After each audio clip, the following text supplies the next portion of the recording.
प्रभु तेरा वचन समझने के लिए कृपा दे। आमीन। प्रकाशित वाक्य 21वां अध्याय उसका 10 से 13 तक पढ़िएगा।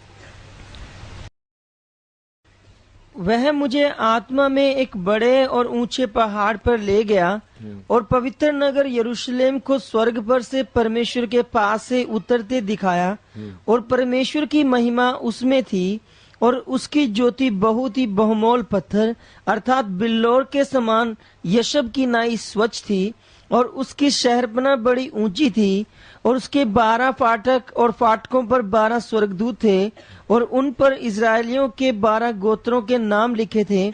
पूर्व की ओर 3 फाटक, उत्तर की ओर 3 फाटक, दक्षिण की ओर 3 फाटक और पश्चिम की ओर 3 फाटक थे। हाँ, इधर में आप देखे हैं ये दिखाया गया है फाटक, ये बाहर ये दीवार, ये दीवार में 3 फाटक इधर, 3 फाटक उधर, 3 फाटक, कुल 12 फाटक। अभी इस फाटक के लिए या अंग्रेजी में गेट्स लिखा है, फाटक के लिए गेट। इसके लिए ग्रीक में शब्द है पुले, PULE, ग्रीक में PULE, ग्रीक में गेट के लिए। लेकिन इधर में लिया हुआ शब्द ग्रीक में पुलोन है, PULE,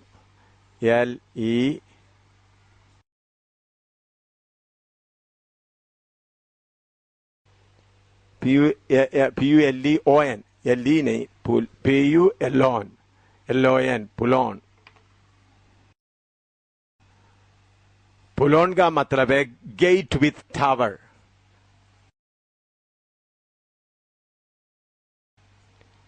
विथ टावर या घुमट बोलता है ना टावर के लिए, हाँ, घुमट के साथ का गेट। देखिए इधर में आप देख सकते हैं ये गेट के ऊपर क्या दिख रहा है, घुमट। 12 गेट है, गेट के ऊपर घुमट दिखाई दे रहा है, गेट विथ टावर।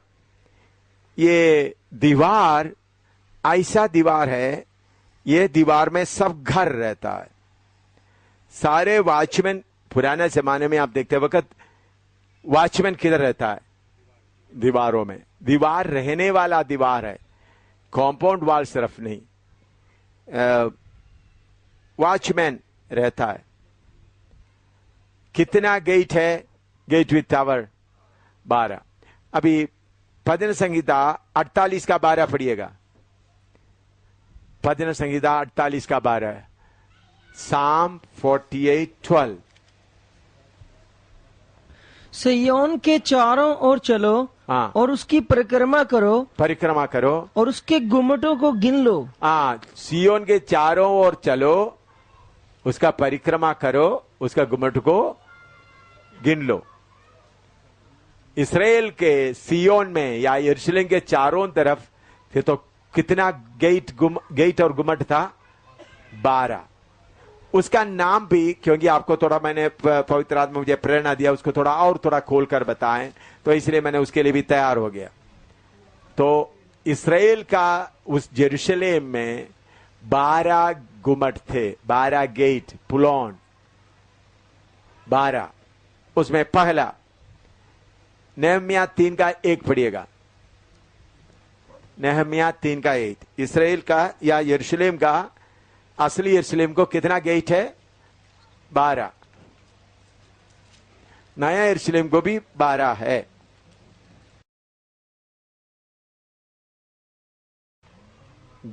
पुलोन, इसराइल का पुलोन, ग्रीक में पुलोन या gate with tower.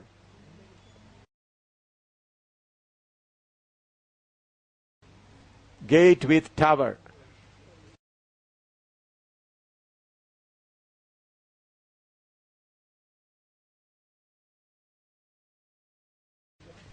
Gate with, मैं थोड़ा सा और थोड़ा इधर लिखता ताकि कोने में लोगों को भी मालूम हो जाए। पुलोन, ग्रीक में पुलोन है। पुलोन का मतलब क्या है, gate with tower.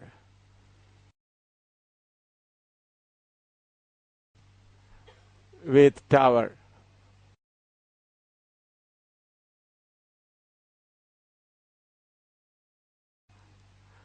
तो इसराइल का नंबर 1 गेट नेहमिया 3:1। एलियाशीब महायाजक ने अपने भाई याजकों समेत कमर बांधकर भेड़ फाटक को बनाया। भेड़ फाटक नंबर 1 कौन सा है? भेड़ फाटक, sheep gate. Sheep gate.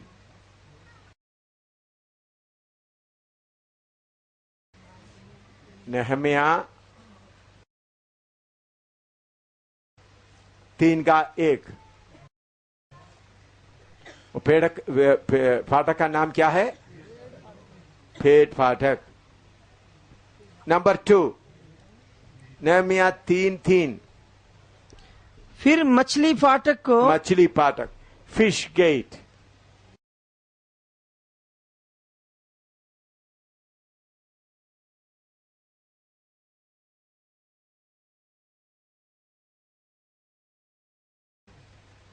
Sheep gate में सिर्फ भेड़ बकरी को ही ला सकता है।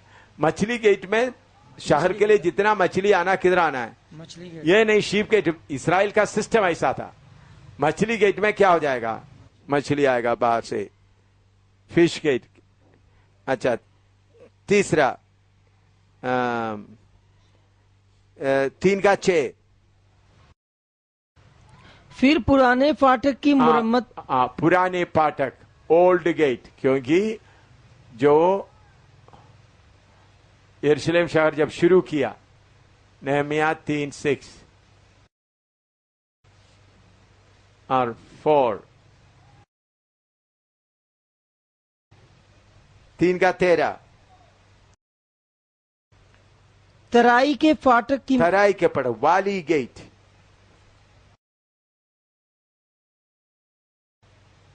उधर से जान से वाली गेट।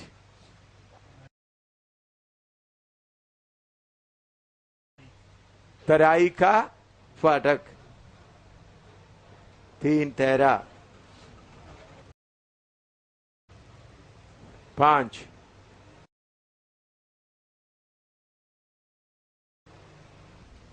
3:14 कूड़ा फाटक। कूड़ा फाटक, डंग गेट। डंग गेट, कूड़ा फाटक।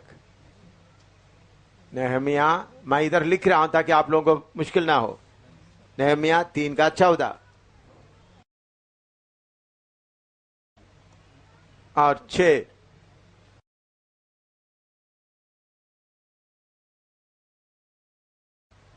3:15 और सोता फाटक। सोता फाटक, फाउंटेन गेट।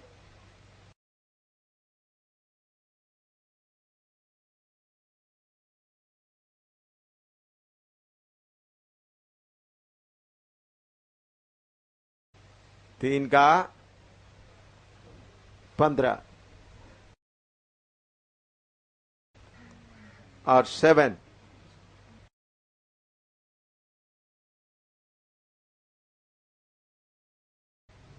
3:25 फिर उसी ओर मुड़ के सामने जो ऊंचा गुम्मट राजभवन से बाहर निकला हुआ बंदीगृह के आंगन के पास है, उसके सामने उजे के पुत्र पालाल ने मरम्मत की। हाँ, तो देखने किंग हाउस और प्रिसन दोनों के लिए एक ही गेट है। Gate of kings house and prison, जेल खाना और राजा का रहने का सा, दोनों मिलाकर दोनों के लिए एक ही gate. Gate of king house, kings house and precision.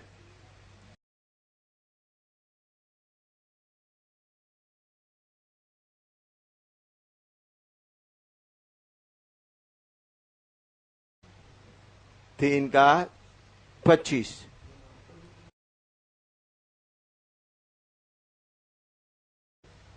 मालूम हो गया?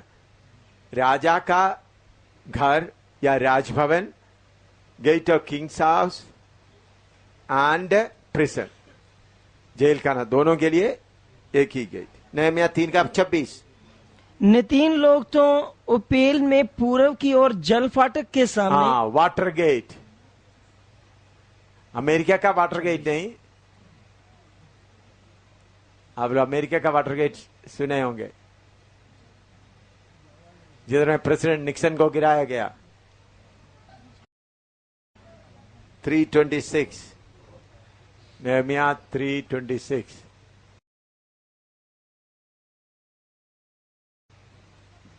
कितने लोग निक्सन का वाटर गेट याद करता है? मालूम ही नहीं है। अच्छा, तो बहुत इंपॉर्टेंट हिस्टोरिकल इवेंट है। अमेरिका को हिलाया हुआ है वाटर गेट है? हैं? हाँ, 326। मैंने बोला अमेरिका का वाटर गेट, निक्सन सरकार को गिराया हुआ प्रॉब्लम, वाटर गेट एक बिग, बहुत बड़ा समस्या था, अमेरिका को आया था।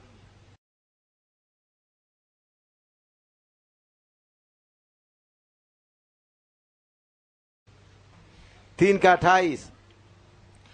फिर घोड़ा फाटक के घोड़ा फाटक, हॉर्स गेट।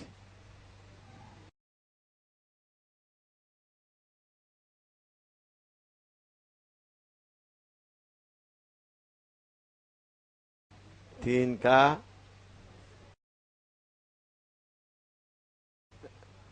28।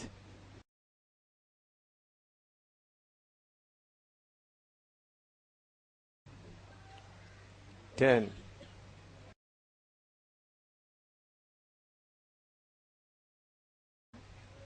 तीन का 29।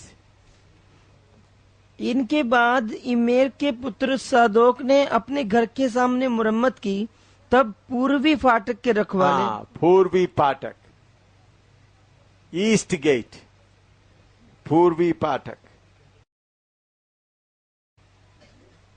3:29।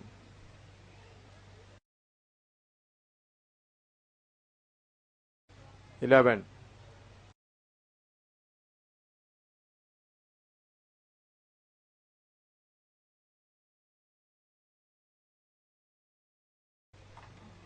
ग्यारह। 3 का 31। उसके बाद मिल्किया ने जो सुनार था, नतीनों और व्यापारियों के स्थान तक ठहराए हुए स्थान के फाटक के सामने और कोने के कोठे तक मुरम्मत की। क्या, दोबारा पढ़िएगा?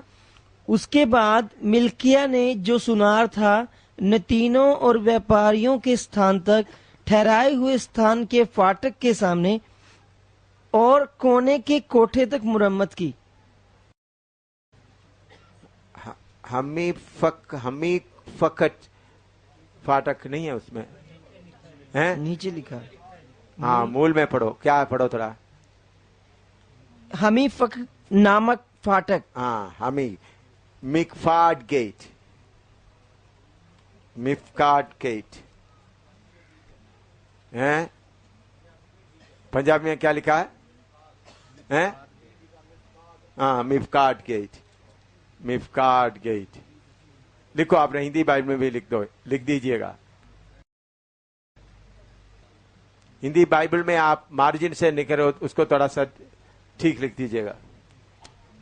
3 का 31, मिफकाड गेट। पंजाबी में ठीक लिखा है, मिला भाई? पंजाब में, पंजाबी में? हाँ जी, पंजाबी में। अच्छा, फिर यिर्मयाह 31 का 38 पढ़िएगा। यिर्मयाह 31 का 38।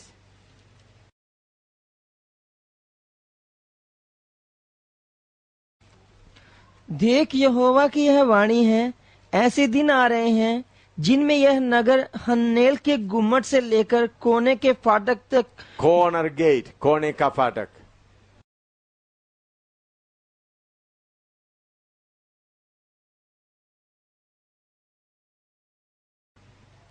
यिर्मयाह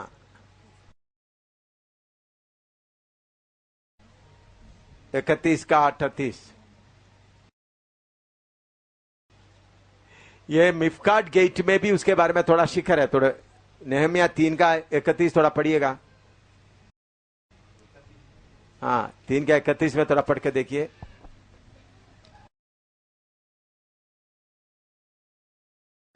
उसके बाद मिल्किया ने जो सुनार था नतीनों और व्यापारियों के स्थान तक ठहराए हुए स्थान के फाटक के सामने और कोने के कोठे तक मुरम्मत की। कोने के कोटे तक, हाँ उधर में कोने तक लिखा, लेकिन कोने का और गेट के बारे में बोला नहीं।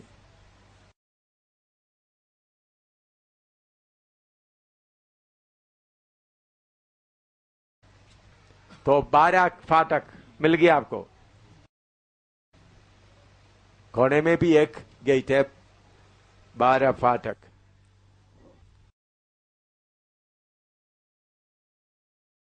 अभी ये दीवारों में लोग रहते थे। पढ़िएगा यशायाह 62 का 6, यशायाह 62 का 6, आइसिया 62:6।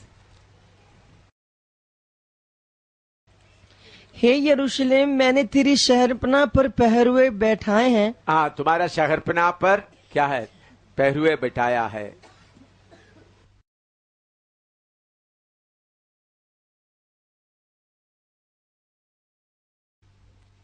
दूसरे राजा 17 का 9, 2 किंग 17:9। 2 किंग 17:9, दूसरे राजा 17 का 9।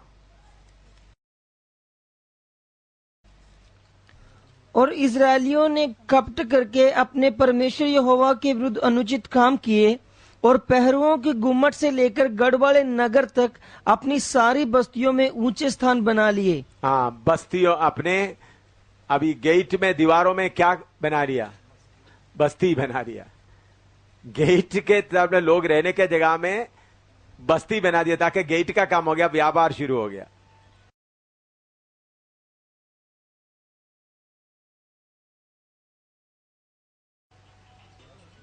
जोशुआ 2 का 15, जोशुआ 2 का 15, यहोशू 2 का 15, यहोशू 2 का 15। तब रहाब जिसका घर शहरपनाह पर बना था। हाँ, राहाब का घर किधर बना था? शहरपनाह पर। मालूम हो गया अभी? ये दीवारों में लोग रहते थे। क्लियर हो गया? राहाब का घर किधर बनाया हुआ था? शहरपनाह पर। आप पुराना राजाओं का समय का कोई भी दीवार जाकर देखें तो उधर में वो दीवार पूरा क्या है? घर है। दरवाजा किधर को खोलता है? इस तरफ, शहर के अंदर को खोलता है, बाहर नहीं खोलता। दीवारों में, क्योंकि दीवार इतना मोटा होता है तो उसमें लोग रहते थे, लेकिन दीवार कोई उस तरफ को नहीं खोलते थे। किधर खोलते थे? अंदर को। शकरिया 14 का 10 और 11 पढ़िएगा। शकरिया 14 का 10 और 11। शकरिया चैप्टर 14 वर्स 10 एंड 11।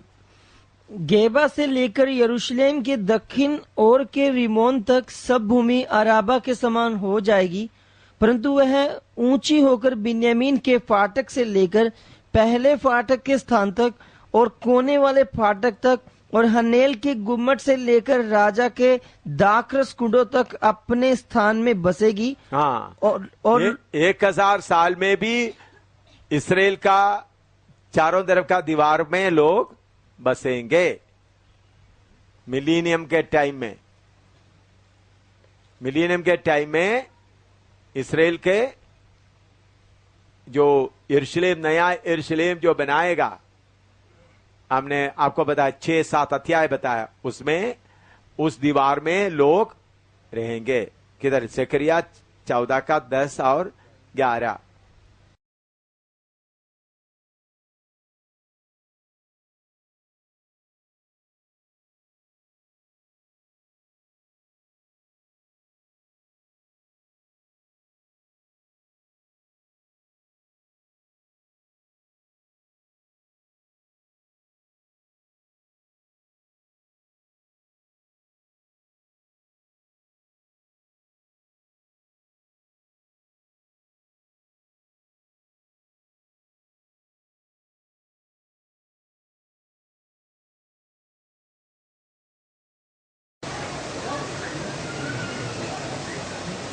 गेट के बारे में मालूम हो गया।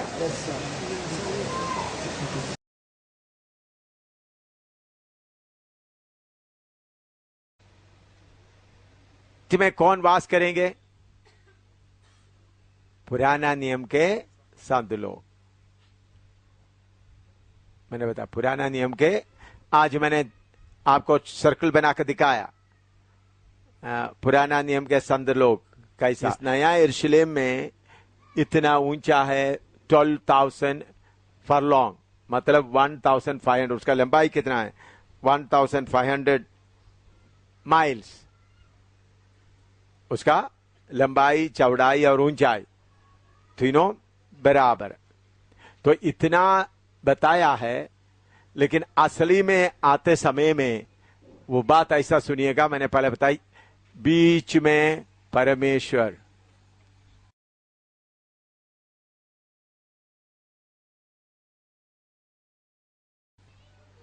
परमेश्वर के साथ उनके संत लोग जा दुल्हन पूरा वास करेंगे, इकट्ठा रहेंगे। और उसके बाद पुराना नियम का संत लोग। उसके बाद हम देखते हैं पुराना नया धरती, नया आसमान।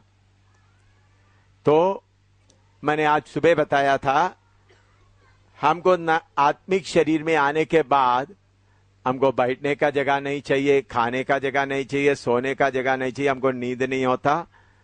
वो हालत नहीं है, शरीर और है। तो हमको इतना मकान के, कुछ लोग सोचते इतना मकान तुमको बनाया। मैंने आज बताया था, कुछ पास्टर लोग ऐसा पैसा रेस करने के लिए क्या बोलता है, मैंने बताया, मैंने कहीं सुना है, कोई दर्शन देख रहा है, दर्शन देखते वक्त एक गरीब बहन स्वर्ग में गए तो उनको बड़ा मकान मिल गया, बहुत बड़ा मकान। तो उस कलीसिया के एक अमीर आदमी सोचा, ये गरीब बहन को इतना बड़ा मकान मिल गया तो मुझे बड़ा मिलेगा। तो उधर जाके देखा उनके लिए एक जॉम बड़ी मिला। तो फिर स्वर्गदूत बोलते, तुमने जितना भेज दिया ऊपर दे दिया, प्रभु की सेवा करी, उसी से मैंने बनाया ये हैं। जितना प्रभु की सेवा के लिए तूने दे दिया, उसी से मैंने क्या बनाया, ये मकान। तुमने थोड़ा ही प्रभु की सेवा दिया, तुमने जितना प्रभु की सेवा के लिए दिया उसे क्या बना, सिर्फ एक झोंपड़ी बन गया। तो ऐसा बोलकर पास्टर लोग विश्वासियों को लूटते हैं। तो विश्वासी ये सुनकर क्या करते हैं, चलो स्वर्ग में अच्छा घर बनना है तो क्या करते हैं, 50,000 दे देते हैं भाई हैं। और उसके साथ उन लोग ये भी प्रभु के वचन में लिखा है, प्रभु यीशु मसीह बोलते हैं, इस धरती में धन इकट्ठा मत करो, उधर करो। चलो भाई, पास्टर को दे देते, 50,000 देते, 2,000 देते। उन लोग सोचे स्वर्ग में जाकर कुछ कर। भाई, स्वर्ग में जाकर आपको मकान मिलने का नहीं है, क्योंकि आपको आपका शरीर और है। उस शरीर को मकान नहीं चाहिए, खाना नहीं चाहिए, आराम नहीं चाहिए, सोना नहीं चाहिए, बाथरूम टॉयलेट वगैरह कुछ भी नहीं चाहिए, बेडरूम बाथरूम कुछ नहीं चाहिए। तो प्रभु यीशु मसीह बोले, जिधर तुम्हारा धन है उधर तुम्हारा मन रहेगा। इसलिए धरती में इकट्ठा मत करो, तुम्हारा मन किधर में रखो, स्वर्ग में। लेकिन ये पैसा इकट्ठा करने वाला पास्टर लोग, ग्रुप लीडर लोग क्या करता है, यही वचन बोल करके लोगों को लूटता है। वचन सच है तो उन लोग गरीब हैं सब, चलो भाई आज प्रभु के लिए 5 रुपया डालने के लिए सोचा था और बाकी 50 रुपया से बच्चे के लिए चावल खरीदना बाकी करें, सोचे 50 रुपया देते, कम से कम क्या हो जाए। उसके साथ प्रभु का वचन भी, ये पैसा कोई जेब काट कर कोई ले जाएगा तो आज ही प्रभु को दे देते हैं। ऐसा लूटते, ये सब अन्याय है। कोई पैसा देना है तो अपना मर्जी से, प्रभु की आत्मा की प्रेरणा से देना है। पैसा देना जरूरी है, लेकिन कैसा देना है, अपना मर्जी से, प्रभु की सेवा के लिए। तो स्वर्ग में आप इधर देखें, जो मैंने आप बताया था, ये नया नियम का संत लोग है। इस बाहर की दीवार में कौन कौन है, अब्राहम इधर है,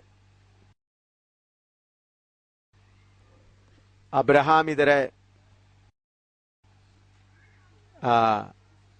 उसके बाद मूसा इधर है, शद्रक मेशक अबेदनगो, एलिया, हानोक, यूहन्ना बपतिस्मा देने वाला, ये सब है। ये किधर है, बाहर। हम इसके अंदर जाना। आज सुबह ऐसा कि आप 2-3 भाई लोग आ जाएं आगे, थोड़ा समझाएं, इधर आए ताकि आप लोग अच्छी तरह सुने। अच्छा, यह है प्रभु यीशु मसीह, समझ लो, परमेश्वर का जगह। यह है एलिया। कौन है? एलिया। ये अब्राहम है, या मूसा समझ लो, मूसा है, एलिया। तो अभी मैं एक नया नियम का संत है, नया नियम का संत है, नया यरूशलेम का, उधर में यीशु का। तो मैं आते समय में ये एलिया भी मुझे जगह देना है, मूसा भी जगह देना, ताकि मैं क्या करूं, आगे जाने। इन्होंने बोलना आप आगे जाइए क्योंकि आपका जगह अलग। तो मेरा जीवन किससे ऊंचा रहना है? एलिया का जीवन से भी और मूसा का जीवन से भी ऊंचा। वही लोग किधर होंगे? दुल्हन में शामिल होंगे। कितने लोगों को समझ में आया? इसलिए अपना जीवन से ना खेलिएगा। एलिया का जीवन से, शद्रक मेशक अबेदनगो का जीवन से, नूह का जीवन से, और सब छोड़कर अपना बाप का याचक का जगह छोड़कर सिर्फ बियाबान में, डेसर्ट में, मरुभूमि में जीवन बिताया। यूहन्ना बपतिस्मा देने वाले के जीवन, जिनका प्राण सिर काटकर उस वेश्या औरत के सामने रखा, उनसे बढ़कर आपका और मेरा जीवन होना है। इसलिए प्रभु के वचन में लिखा, हमारे लिए एक नया तैयार किया है, हमारे लिए एक उत्तम तैयार किया है। कितने लोगों ये बात दिल में जा रहा है? मेरे प्यारों, संत होंगे, नया यरूशलेम में जाएंगे करके गीत गाते रहने से काफी नहीं, जीवन उसी मुताबिक होना है। जीवन उसी मुताबिक होना है। अगर जीवन उसी मुताबिक नहीं होगा तो आपका विश्वास ही किधर होंगे? हो सकता है नया यरूशलेम आया, पास्टर किधर है? बाहर। पास्टर और विश्वासी के बीच में कौन रह रहा है? पुराना नियम का संत रह रहा है। नहीं जा सकेगा। तो ये मकान के मतलब क्या है? यीशु के साथ साथ रहना है, तो परमेश्वर के साथ साथ रहना है तो क्या करना पड़ेगा? आपका जीवन उसी मुताबिक बनाना पड़ेगा, सिद्ध होना पड़ेगा, सिद्ध होना पड़ेगा। अब्राहम को शरीर की इच्छा के ऊपर जय पाने का जरूरत नहीं था, मूसा को शरीर की इच्छा के ऊपर जय पाने का जरूरत नहीं था। मैं और आप शरीर की इच्छा के ऊपर जय पाना। अब्राहम को अपना पत्नी को त्यागने का जरूरत नहीं था, मूसा को अपना पत्नी को त्यागने का जरूरत नहीं था। आपको मुझको त्यागना पड़ेगा, अपना पत्नी को, अपना पति को। अब्राहम को अपना बच्चे को त्यागने का जरूरत नहीं था। हमको माँ बाप सबको त्यागने से ही किधर आएगा? समझ में आया? हमारे लिए उपदेश कितना खड़ा उपदेश है। हमको अपना शरीर को भी त्यागना। अब्राहम को जब मीट खाना तो मीट खा सकता था, जब लोगों को लड़ना है तो लड़ सकता था, लेकिन हमको दुश्मनों को भी क्या करना है? प्यार करना। अब्राहम या मूसा को दुश्मनों को गर्दन काट सकता था, हमको क्या करना पड़ेगा? दुश्मनों को प्यार। एक तरफ मारा तो दूसरा तरफ दिखाना है। बोलो, हमारा जीवन उससे सख्त है या नहीं? उपदेश हमको क्या करना पड़ेगा? लोग हमको लूटेगा तो हम चुपचाप रहना। ऐसा करने से ही हम किधर पहुंचेंगे? नया यरूशलेम में प्रभु के साथ शामिल होंगे। समझ में आया? कितने लोग ये बात समझ में आया? सही तरह से बातों को समझे, नहीं तो जो आजकल का नया पास्टर लोग नया वचन अपना टेढ़ा मेढ़ा करके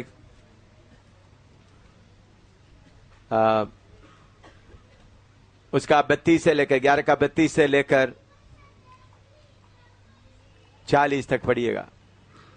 अब और क्या कहूँ, क्योंकि समय नहीं रहा कि गिदोन का और बाराक का, शमसून का और यिप्तिया का, दाऊद का और शैमुल का और भविष्यद्वक्ताओं का वर्णन करूं। इन्होंने विश्वास ही के द्वारा राज्य जीते, धर्म के काम किए, प्रतिज्ञा की हुई वस्तुएं प्राप्त की, सिंहों के मुंह बंद किए, आग की ज्वाला को ठंडा किया, सिंहों के मुंह बंद किए, आग का ज्वाला ठंडा किया, तलवार की धार से बच निकले, तलवार की धार से बच निकले, निर्बलता में बलवंत हुए, हाँ। लड़ाई में वीर निकले, विदेशियों की फौजों को मार भगाया, स्त्रियों ने अपने मरे हुओं को फिर जीवते पाया, कितने तो मार खाते खाते मर गए, मार खाते खाते मर गए और छुटकारा न चाहा, छुटकारा ना चाहा, इसलिए कि उत्तम पुनरुत्थान के भागी हों, कहीं एक ठट्ठों में उड़ाए जाने और कोड़े खाने, वरन बांधे जाने और कैद में पड़ने के द्वारा बांधे परखे जाने गए, और कैद में पड़े जाने, हाँ, पथरवाह किए गए, पथरवाह किए गए, आरे से चीरे गए, आरे से, पुराना संतों को क्या किया, आरे से चीरे गए। जैसा आप देखें, आप अमृतसर में गोल्डन टेम्पल में जाएगा तो पुराना सिख गुरुओं के बीच में से कुछ को क्या किया, आरे से चीरा है। हाँ, हाँ। उनकी परीक्षा की गई, परीक्षा की गई, तलवार से मारे गए, हाँ, वे कंगाली में और कलेश में और दुख भोगते हुए भेड़ों और बकरियों की खालें ओढ़े हुए, भेड़ और बकरियों का काले ओढ़े हुए, इधर उधर मारे मारे फिरे, इधर उधर मारे मारे फिरे, जंगलों और पहाड़ों और गुफाओं में और पृथ्वी की दरारों में भटकते फिरे, पृथ्वी के दरारों में भटकते रहे। संसार उनके योग्य न था, संसार उनके लिए योग्य नहीं था। विश्वासी के द्वारा इन सब के विषय में अच्छी गवाही दी गई, हाँ, अच्छी गवाही दी गई, तो भी हाँ, उन्हें प्रतिज्ञा की हुई वस्तुएं ना मिली, हाँ, तो भी उनको प्रतिज्ञा की वस्तु ना मिली, क्योंकि परमेश्वर ने हमारे लिए परमेश्वर हमारे लिए पहले से एक उत्तम बात ठहराई। हाँ, पहले से हमारे लिए कौन सा जगह ठहरा किया है, नया यरूशलेम, हाँ, कि वे हमारे बिना सिद्धता को ना पहुंचे। हाँ, मेरे प्यारों, हम अब्राहम से अच्छे हैं, मूसा से अच्छे हैं, एलिया से अच्छे हैं, हमारा अजर, हमारा जीवन उन अधिकार से रहने वालों से अच्छे है। तो इसलिए आपका प्रभु ने इस ऊंचा बुलावट देकर बुलाया, तो आपका विश्वास अब्राहम का विश्वास से बढ़ना है, आपका अलगदाई शद्रक मेशक अबेदनगो से बढ़ना है, आपका काम एलिया से बढ़ना है, मूसा से बढ़ना है, क्योंकि हम किधर रहने वाला है, यीशु मसीह के साथ, उनके साथ साथ रहने वाला है। इसलिए मेरे प्यारों, आपका जीवन उसी मुताबिक होने के लिए आप यत्न करते रहें।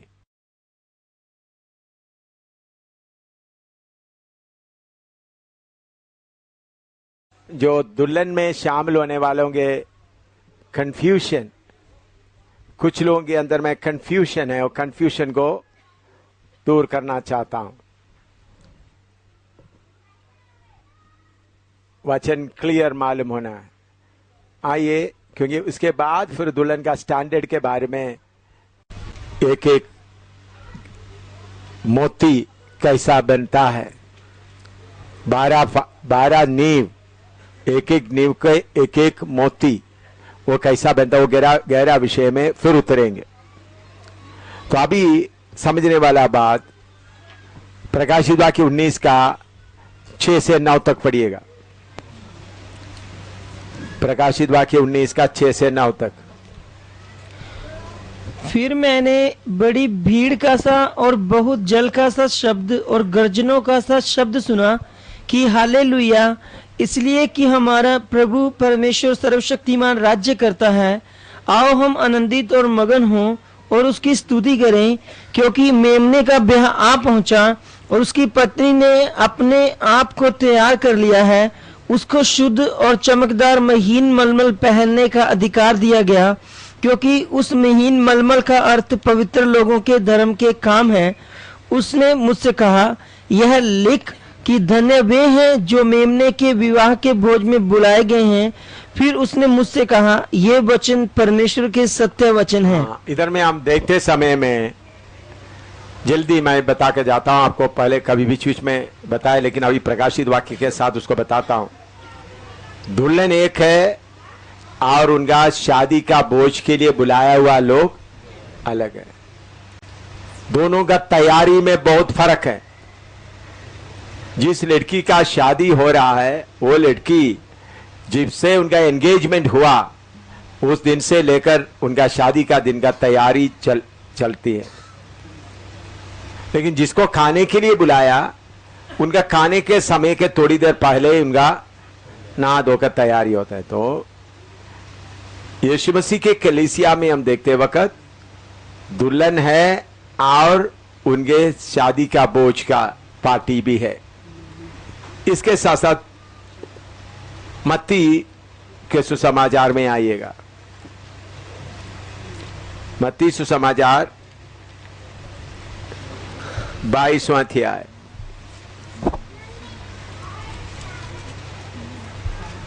उसका दूसरा आयत से लेकर 14 तक पढ़िएगा। मत्ती 22 का दूसरा से लेकर 14 तक। स्वर्ग का राज्य उस राजा के समान है जिसने अपने पुत्र का ब्याह किया और उसने अपने दासों को भेजा कि नेवताहारियों को ब्याह के भोज में बुलाए, परंतु उन्होंने आना न चाहा। फिर उसने और दासों को यह कहकर भेजा कि नेवताहारियों से कहो, देखो मैं भोज तैयार कर चुका हूँ, मेरे बैल और पले हुए पशु मारे गए हैं और सब कुछ तैयार है, ब्याह के भोज में आओ। परंतु वे बेपरवाही करके चल दिए, कोई अपने खेत को, कोई अपने व्यापार को। औरों ने जो बच रहे थे उसके दासों को पकड़कर उनका अनादर किया और मार डाला। राजा ने क्रोध किया और अपनी सेना भेजकर उन हत्यारों को नाश किया और उनके नगर को फूंक दिया। तब उसने अपने दासों से कहा, ब्याह के भोज तो तैयार है, परंतु नेवताहारी योग्य नहीं ठहरे। इसीलिए चौराहों में जाओ और जितने लोग तुम्हें मिले सबको ब्याह के भोज में बुला लाओ। तो उन दासों ने सड़कों पर जाकर क्या बुरे क्या भले जितने मिले सबको इकट्ठा किया और ब्याह का घर जेवनहारों से भर गया। जब राजा जेवनहारों को देखने को भीतर आया तो उसने वहां एक मनुष्य को देखा जो ब्याह का वस्त्र नहीं पहने था। उसने उससे पूछा, हे मित्र, तू ब्याह का वस्त्र पहने बिना यहाँ क्यों आ गया? उसका मुंह बंद हो गया। तब राजा ने सेवकों से कहा, इसके हाथ पांव बांधकर उसे बाहर अंधियारे में डाल दो, वहां रोना और दांतों का पीसना होगा, क्योंकि बुलाए हुए तो बहुत हैं परंतु चुने हुए थोड़े हैं। बहुत लोग प्रचारक लोग भी सोचते हैं जो ब्याह का वस्त्र पहन लिया है तो वो कलीसिया है, ये दुल्हन है। ऐसा नहीं है। इधर में इनको शादी का भोज के लिए बुलाया हुआ लोग, उसके लिए वस्त्र चाहिए था। पुराने जमाने में अभी भी बड़े बड़े लोग क्या करते हैं, शादी के लिए लोगों को बुलाते समय में रॉयल पैलेस वगैरह में तो उनको एक स्पेशल गाउन दिया जाता है, सब लोग वो गाउन पहनकर बैठे। तो उसके लिए पहले इनवाइटेड गेस्ट अपना मेजरमेंट वगैरह देता है। वो बहुत अमीर लोग ही करता है, बड़े बड़े 5 स्टार होटल में थोड़ा ही लोगों को बुला करके करता है उसी समय में, ताकि उनका जो पावर दिखाने के लिए मैं इतना। तो उसी दृष्टांत को लेकर प्रभु बोलता है इधर में उनका मेमने का शादी का बोझ के लिए जाना है तो भी उसका शादी का वस्त्र पहना, लेकिन ये लोग दुल्हन नहीं है। शादी का वस्त्र क्या है? एशिया 61 का 10 पढ़कर देखो। आइसिया 61:10। मैं यहोवा के कारण अति आनंदित होऊंगा, मेरा प्राण परमेश्वर के कारण मगन रहेगा, क्योंकि उसने मुझे उद्धार के वस्त्र पहनाए। उद्धार का वस्त्र पहनाया। तो शादी का बोझ के लिए जाने के लिए क्या चाहिए? सिर्फ उद्धार का वस्त्र चाहिए। तो आप इस वचन को नोट करके इसमें सर लिखिए, ये कौन नहीं है? दुल्हन नहीं है। बहुत बार सेवक लोग यही वचन प्रचार करके तुमको कपड़ा नहीं है तो तुम यीशु का दुल्हन में शामिल नहीं होंगे करके बोल देता है। ऐसा प्रचार नहीं करना। कपड़ा नहीं है तो यीशु का दुल्हन में शामिल नहीं होंगे करके नहीं बोलना। दुल्हन के शादी में जाना तो तुमको उद्धार का कपड़ा चाहिए। दुल्हन का तैयारी उससे भी और गहरा है। मैंने काफी सेवक लोगों को देखा, हमारा नहीं बड़ा प्रचार करने वाला, जो वचन आसानी से मिल सकता है उसको लेकर का प्रचार कर देता है, लेकिन वचन सही होना है। The word should be right. अब इसके साथ साथ मत्ती 25 का 1 से लेकर 13 तक पढ़िएगा। एक है मत्ती 25 1 का 13, Matthew 25 verse 1 to 13, Matthew 25 verse 1 to 13। तब स्वर्ग का राज्य उन 10 कवारियों के समान होगा जो अपनी मशालें लेकर दूल्हे से भेंट करने को निकली। उनमें 5 मूर्ख और 5 समझदार थी। मूर्खों ने अपनी मशालें तो ली परंतु अपने साथ तेल नहीं लिया, परंतु समझदारों ने अपनी मशालों के साथ अपनी कुपियों में तेल भी भर लिया। जब दूल्हे के आने में देर हुई तो वो सब ऊँघने लगी और सो गई। आधी रात को धूम मची कि देखो दूल्हा आ रहा है, उससे भेंट करने के लिए चलो। तो वे सब कुंवारियां उठकर अपनी मशालें ठीक करने लगी। और मूर्खों ने समझदारों से कहा, अपने तेल में से कुछ हमें भी दो, क्योंकि हमारी मशालें बुझी जाती हैं। परंतु समझदारों ने उत्तर दिया कि कदाचित हमारे और तुम्हारे लिए पूरा न होगा। भला तो यह है कि तुम बेचने वालों के पास जाकर अपने लिए मोल ले लो। जब वे मोल लेने को जा रही थी तो दूल्हा आ पहुंचा, और जो तैयार थी वो उसके साथ ब्याह के घर में चली गई और द्वार बंद किया गया। इसके बाद दूसरी कुंवारियां भी आकर कहने लगी, हे स्वामी, हमारे लिए द्वार खोल दे। उसने उत्तर दिया, मैं तुमसे सच सच कहता हूँ, मैं तुम्हें नहीं जानता। इसलिए जागते रहो, क्योंकि तुम न उस दिन को जानते हो न उस घड़ी को।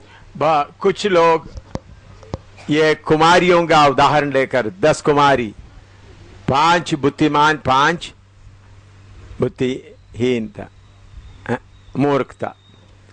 लोग ये बताते बुद्धिमान कुमारी की तरह तैयार रहना। दुल्हन बुद्धिमान कुमारी नहीं है, ये उनका बाराती स्वीकार करने वाला रिसेप्शन पार्टी है।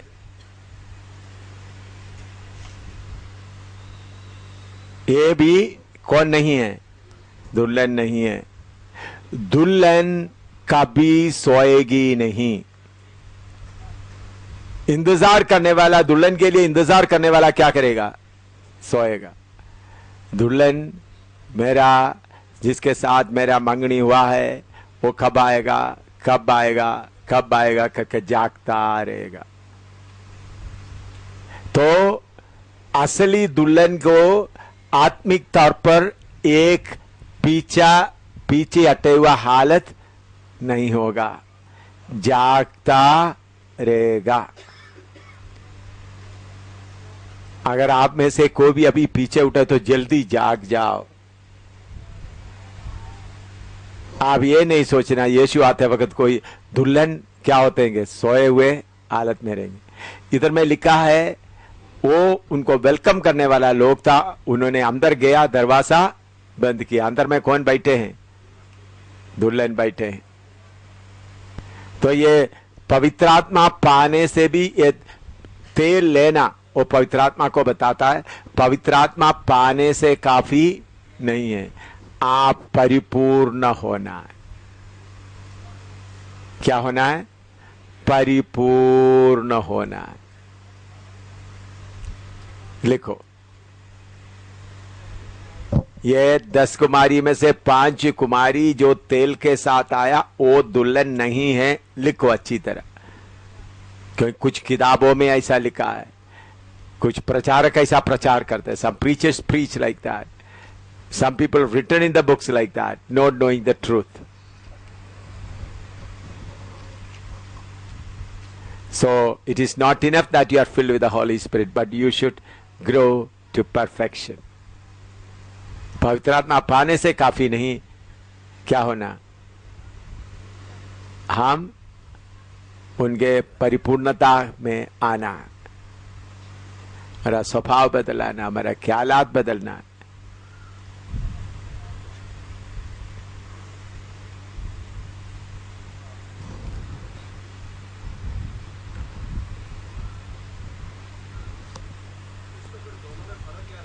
हैं?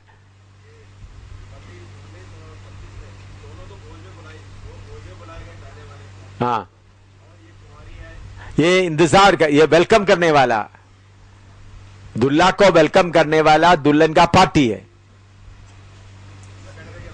हाँ, दुल्हन को शादी में दुल्हन आ रहा है, दूल्हा आ रहा है, तो उनको वेलकम करने के लिए दुल्हन के पार्टी के कुछ कुमारियां क्या कर रहा है, बाहर इंतजार कर रहा है। दुल्हन अंदर बैठी है तैयारी में।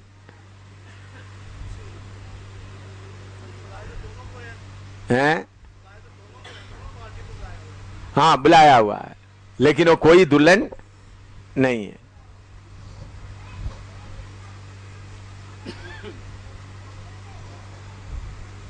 समझा है? अभी 45वां भजन संहिता में आइएगा, Psalm 45।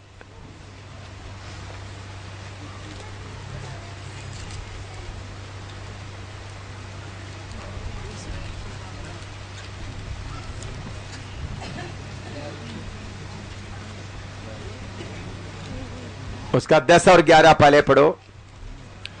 हे राजकुमारी सुन और कान लगाकर ध्यान दे, अपने लोगों और अपने पिता के घर को भूल जा, और राजा तेरे रूप की चाह करेगा, क्योंकि वह तो तेरा प्रभु है, तू उसे दंडवत कर। हाँ, इधर दुल्हन के लिए मैसेज है, यह है दुल्हन, क्या करना है, पढ़िएगा 11, 10 और 11।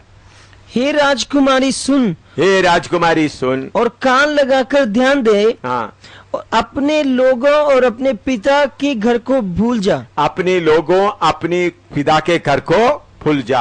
हाँ, और राजा तेरे रूप की चाह करेगा, तब राजा तुम्हारा रूप की चाह करेगा। हाँ, क्योंकि वह तेरा प्रभु है, तू उसे दंडवत कर। हाँ, अभी उसके बाद उसका 13 से लेकर 13-14 भी पढ़िएगा।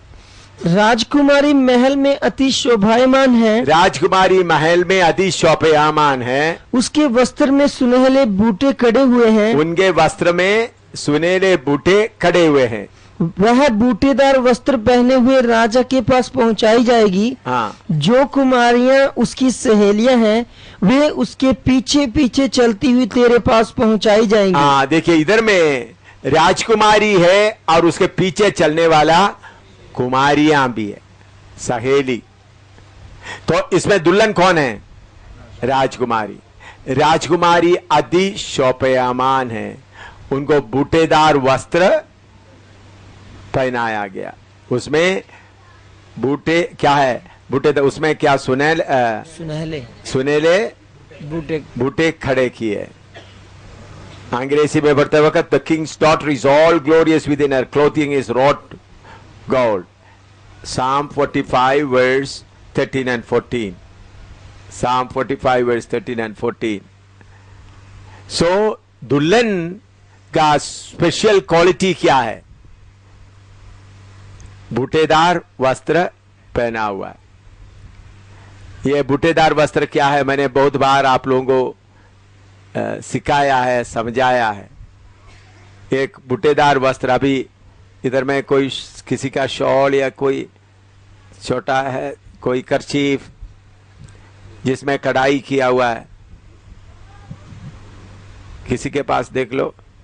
हाँ हाँ, इसमें कढ़ाई किया हुआ है, लेकिन आपको दूर से फूल देखने के लिए देख सकता है मेरे ख्याल में।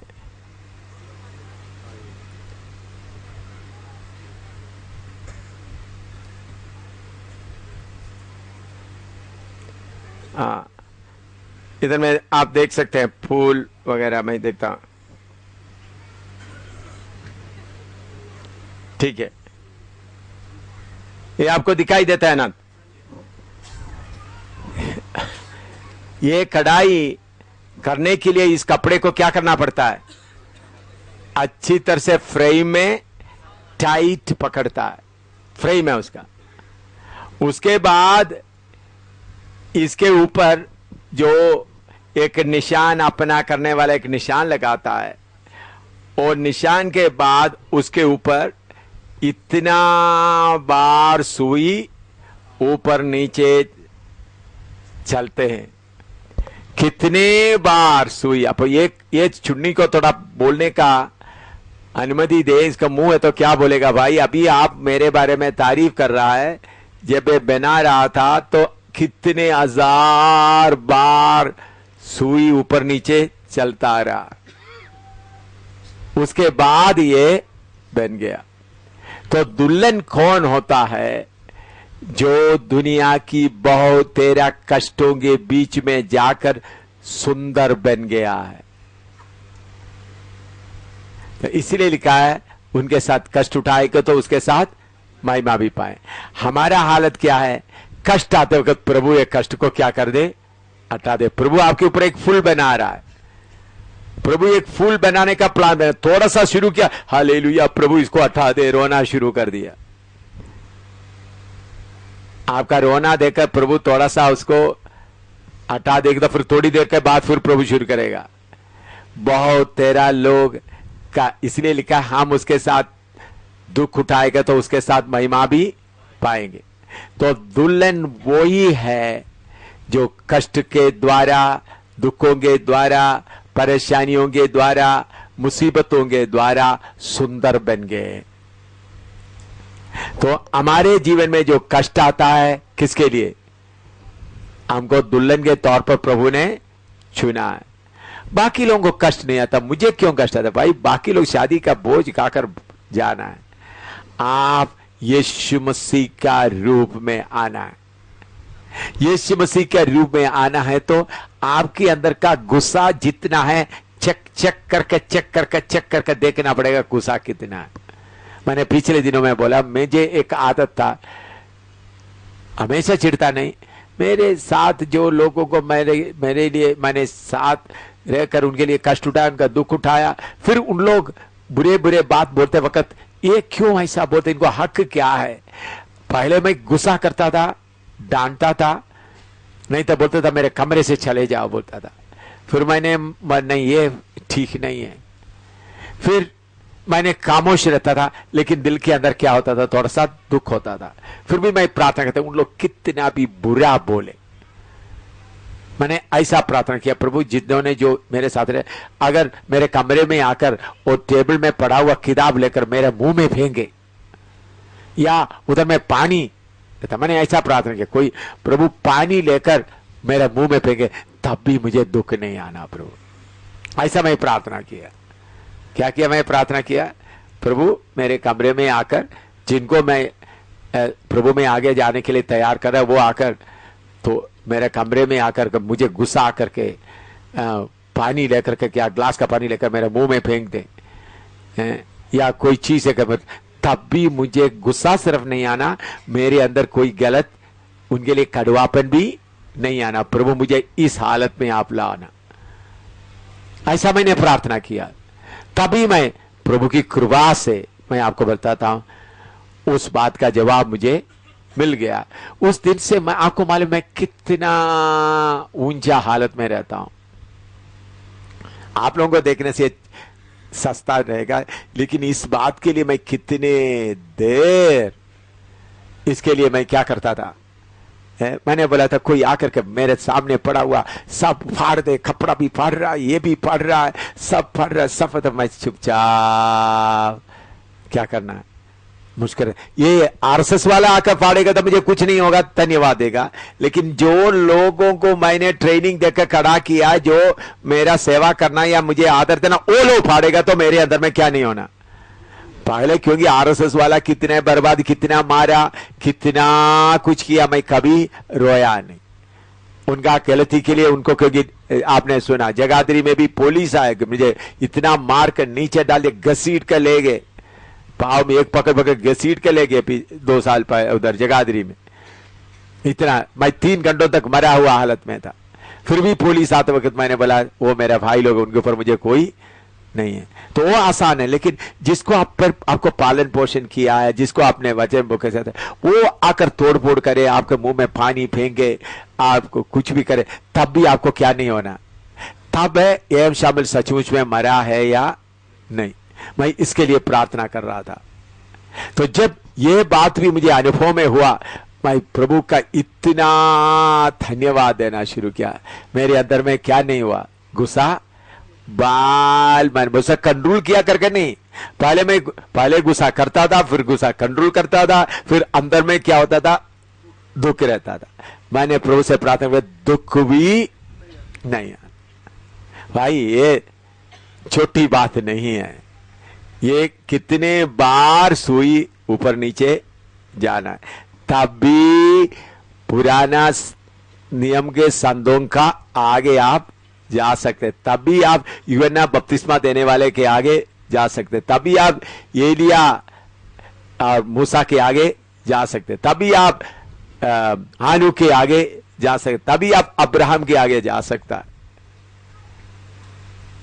उन लोगों को ये कष्ट उठाने का कोई जरूरत नहीं था, समझ रहे थे। तब आप देखो आपको कितना तक बढ़ना है। मैंने यहां तक प्रभु देखो, फिन्नी को उधर में आकर उनका वर्मा फिन्नी बेटा आकर दीवार में धक्का देकर उनका चेहरा आंख पूरे बाहर निकल रहा है, तभी मुझे गुस्सा नहीं है, थोड़ा सा भी गुस्सा नहीं आया। लेकिन कभी जो अपने लोग जिसके लिए आप जो मेरा आज्ञा को पालन करना है, कोई गलती नहीं करना, वो बिगड़ जाते हैं, वो उल्टा सीधा बोलना शुरू करता है, बहुत आपको चोट लगाने वाला बात बोल रहा है, तब भी आपके अंदर क्या नहीं होना है? दुख नहीं आना। समझ में आया कितना प्रार्थना किया आप लोगों को शायद इसका दर्द मालूम नहीं है, ऐसा अनुभव होगा तभी आपको मालूम होगा उसका दर्द कितना है। हाँ, ये शिवसेना के हजारों शिवसेना से आगे है, ये हैं हजारों शिवसेना से आगे, ये बात हजारों शिवसेना से आगे।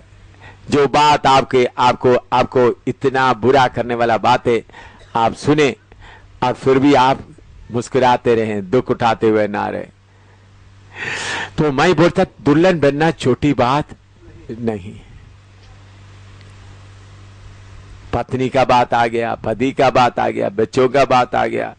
मैंने अपना अनुभव बताया, आपको कितना और अनुभव हो सकता है, लेकिन इन सारे बातों के ऊपर क्या होना है? जय पाना। मैं एक अनुभव बताता हूं।